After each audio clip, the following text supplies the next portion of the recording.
네, 인사드리겠습니다. 안녕하십니까? 네, 반갑습니다. 네, 박수를 치고. 네. 네. 네, 공대호라고 합니다. 오늘 환영하고, 선택해 주셔서 감사드린다는 말씀 드리고, 행정법 제가 이제 2차 과목 중에 하나인 보상법규를 강의를 하고 있습니다. 그래서 학업에서 강의를 하고 있고, 여러분들 내년 2025년 시험 대비해서, 충분히 합격권에 올려드릴 수 있도록 강의를 책임지고 맡아서 진행을 잘 해보겠습니다. 그래서 첫 번째 교신이 1교시인 만큼 궁금한 것도 많으시고 전체적으로 어떻게 수업이 진행되고 뭐 오리엔테이션 같은 거죠. 그래서 한번 설명을 드리고 강의를 시작하겠습니다. 자,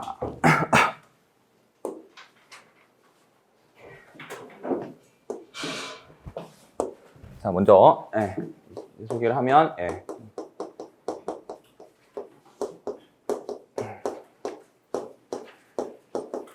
제 전화번호입니다. 그래서 궁금하신 거 있으시면 전화나 카톡, 문자 다 됩니다. 카톡 공부하시느라고 카톡 안 쓰시는 분도 계셔서 문자 주셔도 되고요. 난 너무 급하다 그럼 전화 주셔도 되고 그 공부 외에 상담을 주셔도 됩니다. 솔직히 말씀드리면 수험생들 중에 그런 분들이 많으세요. 왜냐하면 이제 뭐 법적인 문제들이 가끔 생겨서 뭐 생각나는 거 익명으로 말씀드리면 누구를 때렸어요 뭐 이런 거 있잖아요.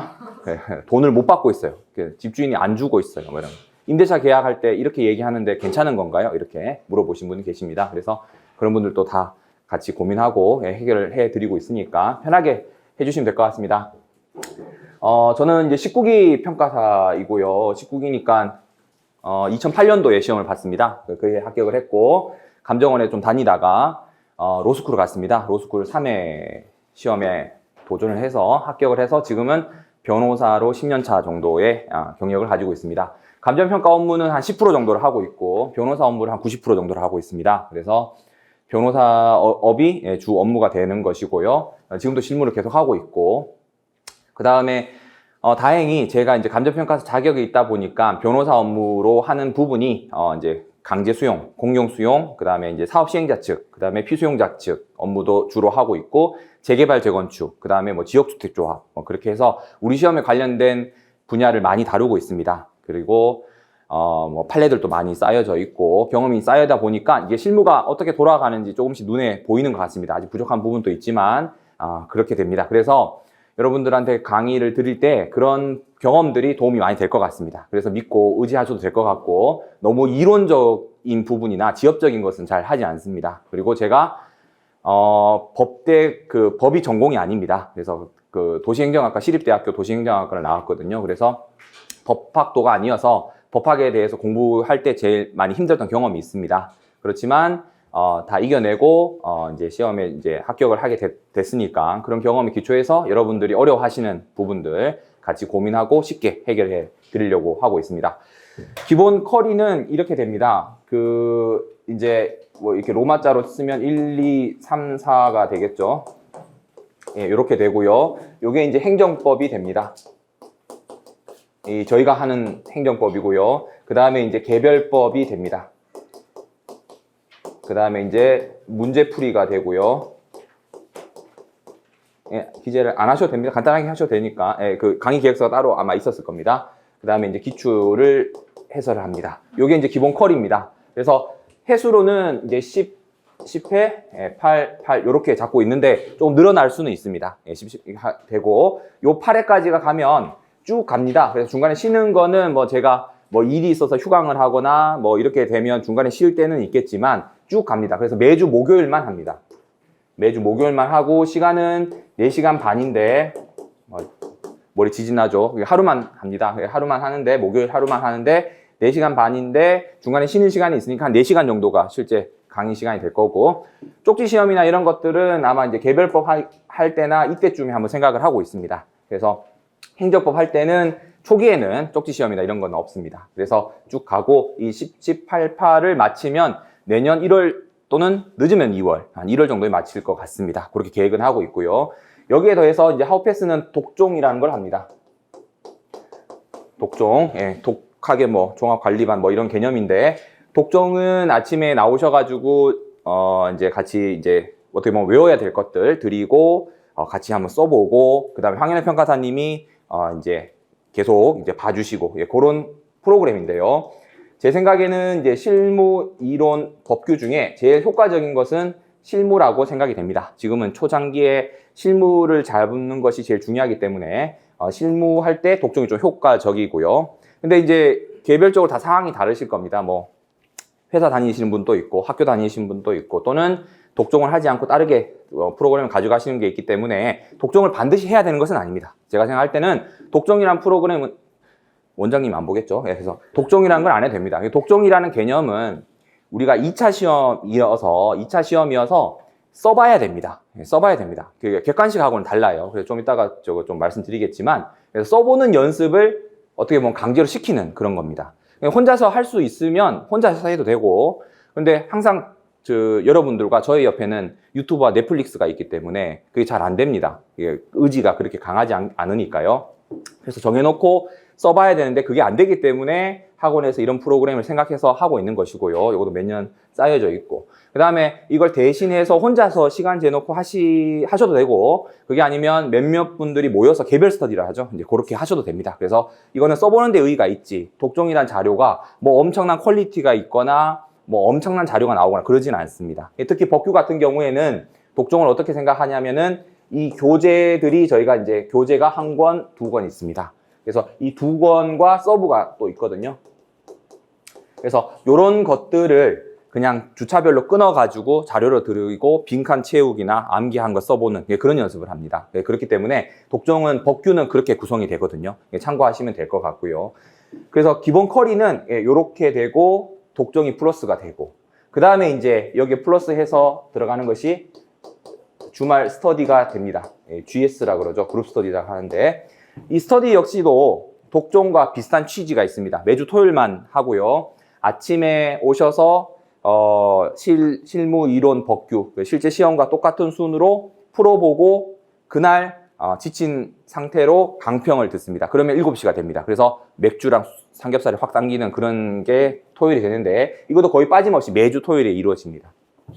스터디는 하시기를 권해드립니다. 물론 상황에 따라서 다르시겠지만 스터디나 독종이나 전부 써보는 연습을 하는 거니까 논술 시험에서는 필요하다 이렇게 생각이 되고요. 특히 스터디 같은 경우에는 사법고시, 행정고시, 그다음 노무사, 그다음에 뭐 회계사 전부 가리지 않고 GS를 하고 있습니다. 즉 논술 시험에는 이게 정리가 된 어떻게 보면은 옛날 수십 년 동안 확립된 검증된 프로그램이다 이렇게 생각하셔도 됩니다. 그러니까 써보는 게 중요하고 그거를 학원가에서 GS로 주말마다 이렇게 하고 있고요. 그 다음에 이제 많은 합격생들이 이거를 거의 다 했을 거다 이렇게 생각하셔도 무방합니다. 그래서 전체적인 커리큘럼은 이렇게 됩니다. 그리고 교재는 지금 행정법이 나왔고요. 오늘 구입하셨을 거고 서브도 오늘 나왔습니다. 그래서 구입을 하셔도 되고 개별법은 이제 준비 중인데 이제 개별법 강의 전에는 할 거고요. 문제풀이 할 때도 문제집을 지금 만들고 있습니다. 그래서 곧 거의 다 만들었거든요. 그래서 그때도 하기 전에 강의 시작하기 전에 구입을 하실 수 있도록 하고 기출 문제는 기출 예해라고 매년 이렇게 발간하는 게 있는데 올해도 개정판을 낼 예정입니다. 그래서 이 기본 강의 4개에 있어서 각 교재는 강의 직전에 드리면 안 되는데 솔직히 말씀드려서 그 전에 구입하셔서 따라갈 수 있도록 그렇게 됩니다. 혹시 작년 거를 가지고 있으시면 작년 거를 해도 무방합니다. 예, 크게 상관없어요. 이건 작년 게 없습니다. 이건 올해 처음 나오는 거니까 행정법이나 개별법이나 작년 걸 해도 보시고 그 바뀐 부분만 좀 이제 업데이트하는 방법을 해도 되니까 작년 걸 해도 된다. 그렇지만 작년 걸 내가 메모를 해놓은 게 아니라면 그냥 새로 올해 판을 사셔서 하시는 게 조금 더 효율적이지 않을까 그렇게 생각이 듭니다. 예, 이렇게 되고 전체적인 것은 요 기본 내용이 되겠습니다. 자, 그 다음에 하나 또 말씀드려 볼 부분이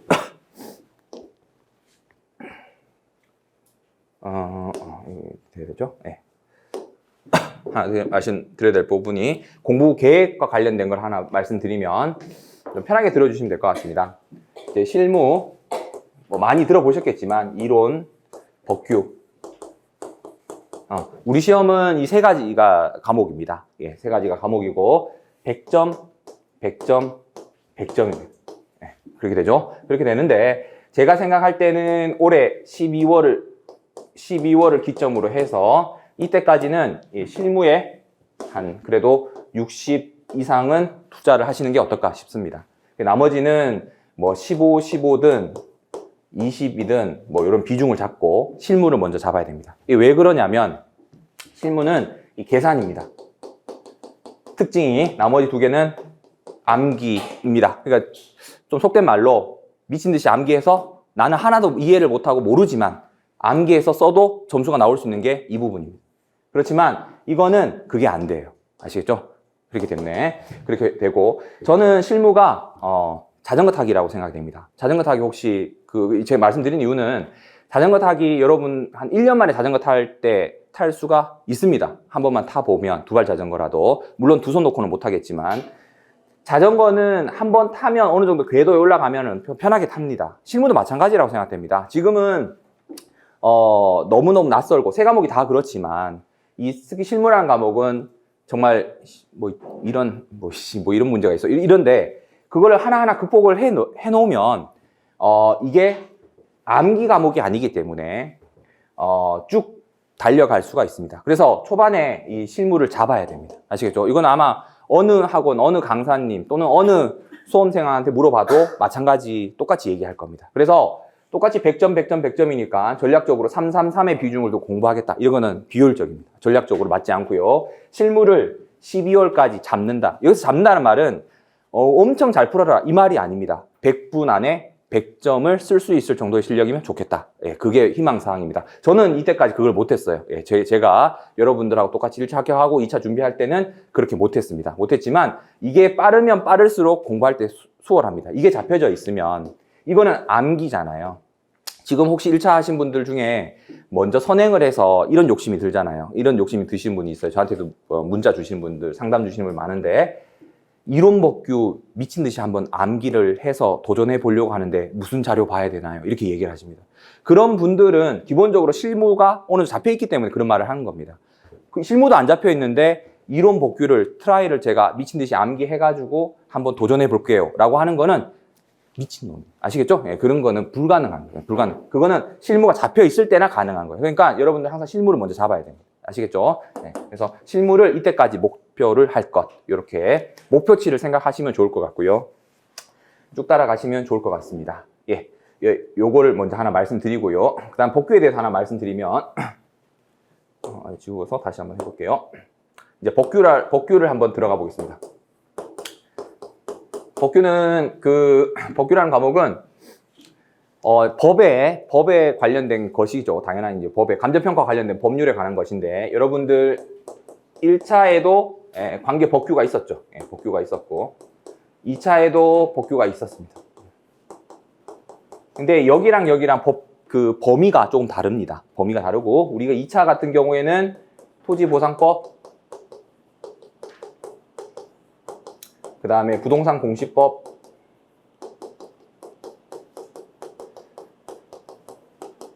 그 다음에 감정평가법 이 세 가지 법입니다.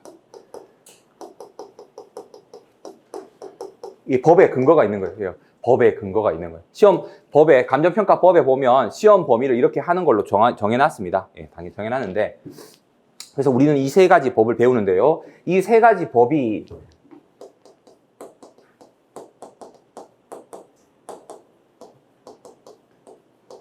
행정법 영역 안에 들어가 있는 법입니다. 행정법 영역. 그렇기 때문에 행정법을 먼저 배우고 이걸 배웁니다. 그래서 진도를 보면 어느 학원 컬이나 행정법을 먼저 다루고 그 다음에 개별법을 하는 이유가 이게 어찌 보면은 기초가 됩니다. 기초로 이렇게 어떻게 보면 기초를 다지고 그 위에 이제 탑을 쌓는다라고 생각을 하시면 될 것 같습니다.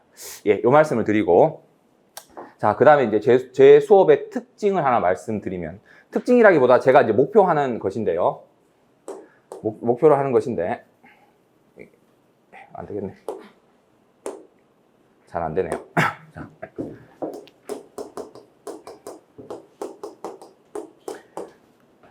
논술 시험이기 때문에 이해와 암기가 있다라고 보면 뭘부터 해야 되느냐라고 이렇게 많이들 고민을 하시는데요. 많은 분들은 이게 중요하다라고 생각을 하십니다. 이게 맞습니다. 암기가 안 되면 답안을 못 쓰니까요. 이게 맞는데 근데 이제 저는 이게 처음에 더 중요하다라고 생각이 됩니다. 네.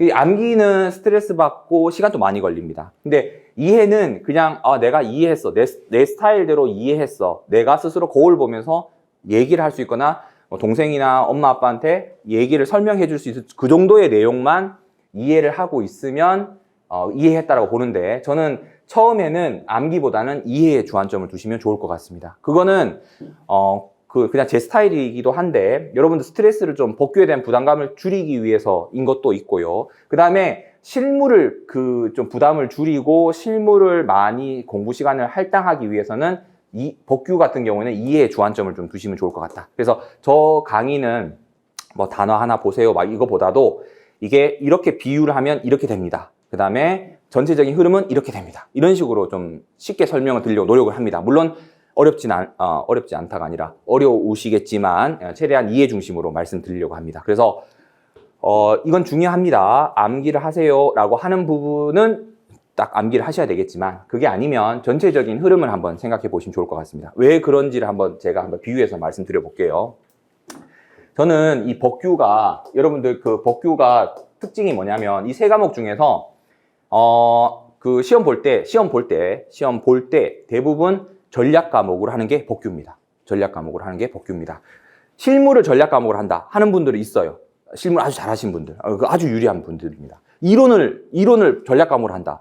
미친놈이에요. 아시겠죠? 이론은 정답이 없어요. 아시겠죠? 이게 불가능해. 제가 봤을 때는 최명근이 뭐라 하든 나는 그렇게 생각해. 아시겠죠? 복규는 나오는 쟁점도 정해져 있고 쓸 말도 정해져 있습니다. 그렇기 때문에 복규를 전략 과목으로 하는 거는 말이 맞아요. 아시겠죠? 말이 맞습니다. 최명근 쌤한테 이러지 마시고 복규는 그래서 복규가 그런 특징이 있다.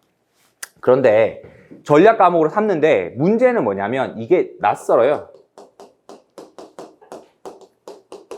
한번 보세요. 이게 비유하면 이렇게 됩니다. 제가 처음 공부할 때 복규를 공부하라고 했더니 한번 여러분들 시중에 교재를 찾아봐도 우리 세 법을 가지고 하는 교재는 우리 수험서밖에 없습니다. 그리고 그때도 행정법이 중요하다, 행정법 봐라 그래서 제가 그때 박균성 교수님 책을 여기 신림동 와서 여기 늘버서점 없죠? 지금은 없을 겁니다. 있습니까? 그리고 뭐 상원서점, 이렇게 유명한 서점들에 가서 한번 물어봤습니다. 그러니까 저 이제 공부하려고 했더니, 학생 와봐. 그래서 이걸 봐야 되고 해서 그때 권했던 책이 박균성 교수님 책입니다. 이만한 책이죠. 여러분 그 교수님 책 한번 보셨나요? 서점에 한번 신림동 거주하시는 분이면, 여기 뒤에도 서점이 있고 서점이 있으니까 쭉 가 보시면은 책 교재들 쭉 한번 보는 것도 재미가 있습니다. 물론 재미가 없을 수 있어요. 근데 그 책이 엄청 두껍습니다. 근데 법학도가 아니면 그 두꺼운 책, 전공책이 그만큼 두꺼운 책을 하는 그게 좀 충격적이죠. 이걸 봐야 된다고 이렇게. 그러면은 이만큼 두꺼운 벽돌 같은 책이 있으면 이걸 읽잖아요. 그때 기억이 한 1000페이지 정도 됐던 것 같아요. 1000페이지 넘었던 것 같아요. 지금 이거 쪼개서 뭐 1권, 2권 뭐 이렇게 하시는 것 같긴 한데 그때 한 1000몇백 페이지 됐던 것 같습니다. 이걸 한번 생각을 해보세요. 강의도 안 듣고 내가 이 책을 한번 독파해라. 그런데 그 선배들이 말하길 3회독은 해야 된다는 거, 3회독. 그래서 이걸 3회독을 했습니다. 그냥 읽었어요. 깨우치리라. 뭐 공자님 말씀에 뭐 몇 번 보면은 깨우친다 뭐 이런 말도 있어서 외웠습니다. 한 몇 달, 한 두 달 정도는 걸렸을 거예요. 이 1000페이지를 순서대로 1쪽부터 쫙 그냥 읽었습니다. 그냥 밑줄, 내가 봤을 때 중요하다라고 생각하는 거 밑줄도 꺼보고, 이렇게 쭉 이렇게 꺼봤죠. 다행히 형광펜은 안 썼어요. 그냥 밑줄만 이렇게 줄로 꺼고, 한 2번, 3번 읽고, 다시 돌아왔을 때, 누가 내 책에 줄 꺼놨지? 그러니까 이해가 안 되는 거예요. 읽은 게 전부지, 그 내용이 이해가 안 된다. 용어도 낯설죠. 이게 무슨 말을 하는 건지도 모르고, 다 그렇습니다. 여러분들, 자, 보세요. 넷플릭스, 유튜브, 이러면 직관적으로, 그거는, 이런 거야. 뭐, 이렇게 되는데, 재결, 사업 인정. 그러면 와닿습니까? 멍미? 이래야 된단 말이에요.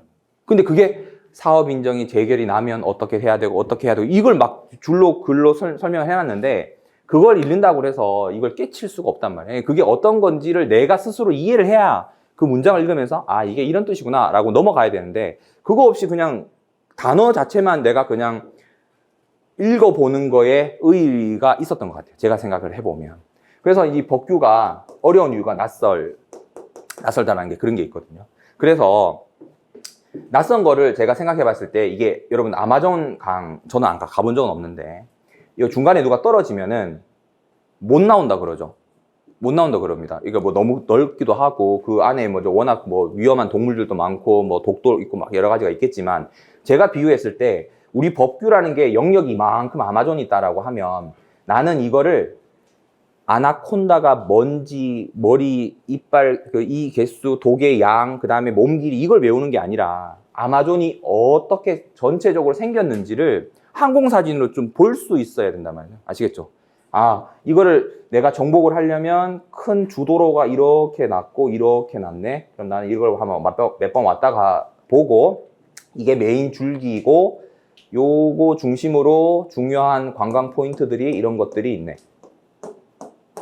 그래서 이걸 아마존이 대충 이렇게 생겼구나 라고 생각하는 이해하는 게 중요하다. 근데 일쪽부터 그냥 내가 다 외우리라 라고 마음을 먹고 하면은 여기서부터 해서 중요하지 않은 풀 한 포기부터 외우기 시작하면 풀 한 포기는 알지언정 이 전체적인 흐름을 이해 못 한단 말이죠. 아시겠죠? 예, 그래서 이런 걸 생각해 봤을 때 좀 처음에는 이해 중심으로 전체적으로 어떻게 흘러가는구나 라는 거를 머릿속에 이해를 하면 그걸 바탕으로 암기가 좀 더 쉽지 않을까라는 게 제 생각입니다. 아시겠죠? 그래서 수업도 거기에 맞춰서 진도를 나가겠습니다.